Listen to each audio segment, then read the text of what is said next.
សួស្តីអ្នកទាំងអស់គ្នាក្នុងវីដេអូនឹងដែរខ្ញុំគ្រាន់តែចង់ណែនាំខ្លះថាបើសិនជាគិតថា stress ហើយចង់រកកន្លែងមួយដែលសបាយហើយ relax អាចទៅឆ្នេរកោះសំពូចឬអ្នកខ្លះគាត់ហៅថាកោះរាជបុត្រអញ្ចឹងណាព្រោះសម្រាប់ទឹកនៅទីនោះវិញគឺស្អាតមែនតើហើយមានបងប្អូនជាច្រើនដែលគាត់ទៅសម្រាប់មហែនៅទីនោះផងដែរនិយាយពីឆ្នេរសម្រាប់ខ្ញុំបានទៅផ្ទាល់គឺទឹកក៏ស្អាតឆ្នេរក៏ស្អាតហើយគឺស្រឡះមែនតើសម្រាប់លក្ខណៈគ្រួសារសម្រាប់ម្នាក់ឯងឬក៏មិត្តភ័ក្តិអីអញ្ចឹងទៅទីនោះគឺស្អាតមែនតើដោយសារតែកាលពីសប្តាហ៍មុនហ្នឹងខ្ញុំបានទៅលេងនៅនឹងជាមួយនឹងគ្រួសារខ្ញុំហើយអញ្ចឹងណាហើយខ្ញុំមើលទៅគឺគួរឲ្យស្អាតមែនតើហើយយើងសាកងុយទឹកនៅនឹងហើយបន្ទាប់មកទៀត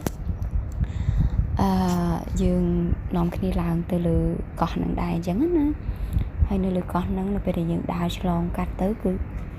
ស្អាតមែនតើស្រឡះហើយឡើងខ្យល់អាកាសល្អបរិសុទ្ធមែនតើហើយតាមផ្លូវនឹងដែរយើងនឹងឮទឹកអាឡូកវាយបក់នៅលើថ្មហ្នឹងហើយនេះគឺជាដំណើរកម្សាន្តសម្រាប់គ្រួសារផងខ្ញុំកាលពីសប្តាហ៍មុនដែលពួកយើងបានទៅលេងនៅទីនោះហើយវាជាលើកដំបូងសម្រាប់កូនប្រុសរបស់ខ្ញុំដែរតែគាត់សប្បាយចិត្តមែនតើព្រោះគាត់ឃើញបរិយាកាស